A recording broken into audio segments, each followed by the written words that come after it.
and functions. All right. This first third of a page is a lot of terms, a lot of stuff we're going to be using kind of from here out. Many of these things you might have heard before. But relations and functions. With your family, you know, in old school they would call them your relations. They're the people who you are connected to by birth, by your cousins, by your inner family, your immediate family, and things like that. So a relation is just a set, in this case, is a set of ordered pairs. Everything that we talk about with a relation has to have order. Now, first and second, domain, range, x, y, input, output.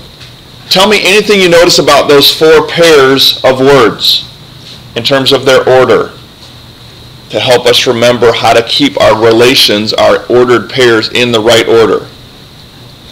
Yeah, they're all alphabetical. Look at input, output. Which one comes first? Alphabetically. Input, x, y, x comes first. Domain, range, which one comes first? So, in terms of this, the first coordinate, the x, is either called the input or the domain. The second coordinate, the y, is either called the output or the range. Now there's some other special words for this, and I want to tell you what they are. We're going to learn them later, but I thought I might as well give them to you today. These are two strange words. The first one is abscissa. Have we done that before? And the second one is ordinate. So you might want to write those down. Those are the other two words that go with the domain and the range. Abscissa and the ordinate. And once again, what do you notice about those words? They're alphabetical. So you can always remember, when you're trying to remember your ordered pairs, it's always alphabetical, John. And so just remember, if you can remember the two words, you can know which is which. All right. Now, the definition of a function. It's a relation. And what's a relation? Basically, a set of ordered pairs. In other words, a point. So that every x, there's one and only one y.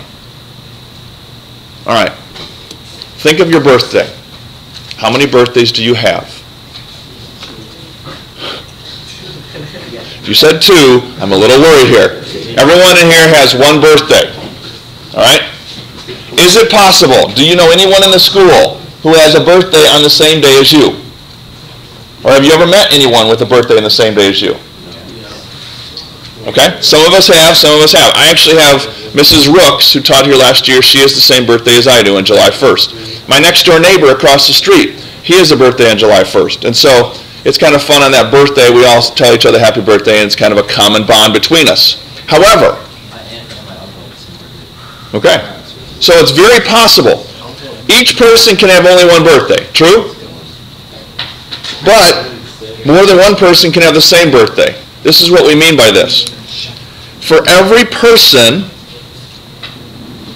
okay, there is one and only one birthday.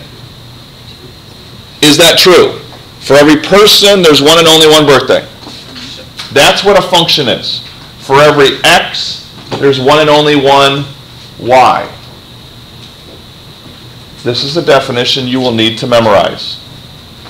Not the birthday words, but the actual words right here. What's in bold and highlighted, that's what you need to know about a function. And we're going to keep working on that over and over again. So, we're going to come back to what the vertical line test is a little bit later, but if you draw a vertical line through the graph and it goes through more than one point, then it's not a function, and I'll explain what that means later. Function notation and function rule. They're usually written like this. Little f, and then a parentheses with an x, and it's read f of x, or f as the function of x. And this notation can be interchanged either anytime with y. So I guess we should go back to the top and give us the last way that we can write the range. And you could write it as f of x. Just trying to give you all the different details here. Okay, so that's kind of the background. Let's look at the actual examples. Our first one. If you'll notice, as we've written this set of numbers, this set of ordered pairs, this relation, what's on the very outsides of them? You see those brackets? Okay, every time you write a relation, you have to enclose it in brackets. It kind of says this is the set of numbers we're working with. So, what we're going to do is we're going to write down the domain and the range for each of these. The domain, you remember, is all the x's. So, there's an x, 1. There's the second x, 2. There's an x, 6. And there's an x, 5. Do you think I need to write down a 2 again? No, because I'm just listing all the numbers that are in our domain.